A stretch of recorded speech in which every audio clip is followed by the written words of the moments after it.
हल्ल्यातल्या मृतांचे पार्थिव आता मुंबईत दाखल झाले। मृत्युमुखी पर्यटकांचे पार्थिव विमानतळावर दाखल झालेत। महत्त्वाची बातमी, पहलगामच्या भ्याड दहशतवादी हल्ल्यामध्ये महाराष्ट्रातल्या 6 पर्यटकांचा मृत्यू झाला। दरम्यान हल्ल्यातल्या मृतांचे पार्थिव आता मुंबईत दाखल झाले। मृत्युमुखी पर्यटकांचे पार्थिव मुंबई विमानतळावर आता दाखल झालेत आणि त्यानंतर ते संबंधित कुटुंबियांकडे सोपवले जाणार आहे। महत्त्वाची अपडेट आहे, पहलगाम हल्ल्यातल्या मृतांचे पार्थिव आता मुंबईमध्ये दाखल झालेत। मृत्युमुखी पर्यटकांचे पार्थिव विमानतळावर दाखल झालेत।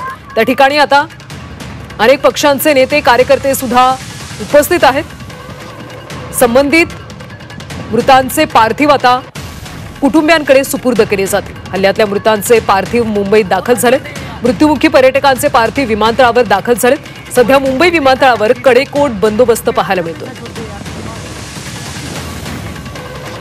जम्मू काश्मीरच्या पहलगाममध्ये काल दहशतवादी हल्ला झाला, ज्यामध्ये महाराष्ट्रातल्या 6 पर्यटकांचा मृत्यू झाला।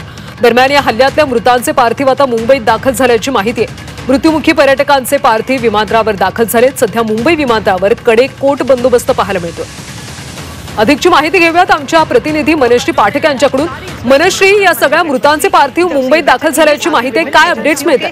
अधिकारी मृतांचे पार्थिव हे आता मुंबईत दाखल झालेले आहेत। आपण स्पष्टपणे बघतो आहोत की आशिष शेलार, गुलाबराव पाटील यासोबतच मंगलप्रभात लोढा हे या ठिकाणी उपस्थित आहेत आणि आता थोड्याच वेळात हे पार्थिव अँब्युलन्समधनं या गेटच्या कार्गो गेटच्या बाहेर आणले जातील आणि त्यानंतर रवींद्र चव्हाण हे या ठिकाणी ते पार्थिव मृतांच्या नातेवाईकांपर्यंत पोहोचवण्याची जबाबदारी त्यांनी घेतलेली आहे। त्या घरी ते पोहोचवले जातील। इतकंच नाही तर कार्गो गेटच्या बाहेर आपल्याला कडेकोट बंदोबस्त सुद्धा बघायला मिळतो आहे।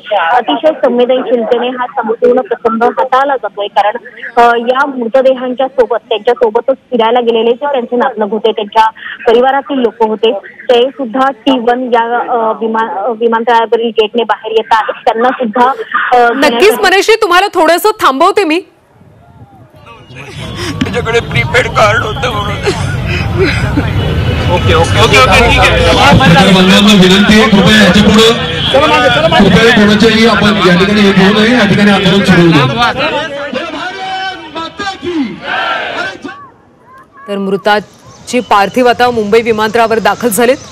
पहलगाम हल्ल्यातल्या मृतांचे पार्थिव मुंबईत दाखल झालेत। सध्या मुंबई विमानतळावर कडेकोट बंदोबस्त पाहायला मिळतो। यावेळी नातेवाईकांचा आक्रोश सुद्धा पाहायला मिळतो। पुन्हा जाऊयात आमच्या प्रतिनिधी मनश्री यांच्याकडे। मनश्री, शिंदे हे सुद्धा थोड्याच वेळात कार्गो गेट या ठिकाणी दाखल होत आहेत।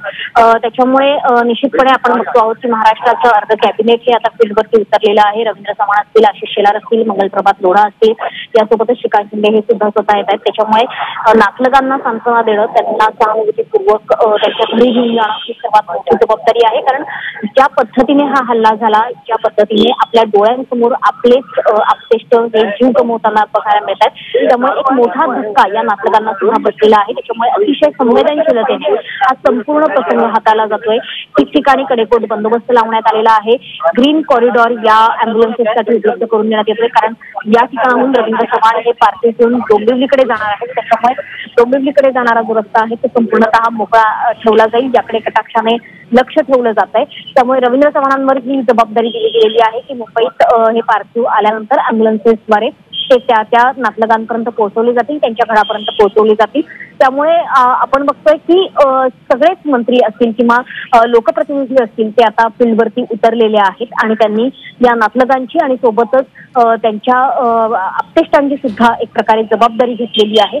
त्यामुळे आता थोड्याच वेळात जे गेट आहे कार्गो गेट मुंबई विमानतळाचं, हे डोमेस्टिक कार्गो गेट आहे, ज्या ठिकाणी अशी जर कुठली घटना घडलेली असेल तर तिचा मृतदेह आणला जात असेल किंवा कुणी इमर्जन्सी पेशंट असेल तर त्यांना याच गेटद्वारे बाहेर काढलं जातं। त्याच्यामुळे कार्गो गेटची एक विशेष व्यवस्था मुंबई विमानतळावर उपलब्ध करून देण्यात आलेली आहे। इंटरनॅशनल आणि डोमेस्टिक या दोन्ही ठिकाणी हे कार्गो गेट उपलब्ध असतात। त्या ठिकाणी अँब्युलन्सेस या तैनातच असतात। याच अँब्युलन्सेसचा वापर करून आता मृतदेह हे अवघ्या काही मिनिटांमध्ये बाहेर येताना आपल्याला बघायला मिळतील। धन्यवाद मनश्री या सविस्तर माहितीसाठी। तर पहलगाम हल्ल्यातल्या मृतांचे पार्थिव मुंबईत दाखल झालेले आहेत। सध्या मुंबई विमानतळावर कडेकोट बंदोबस्त पाहायला मिळतो।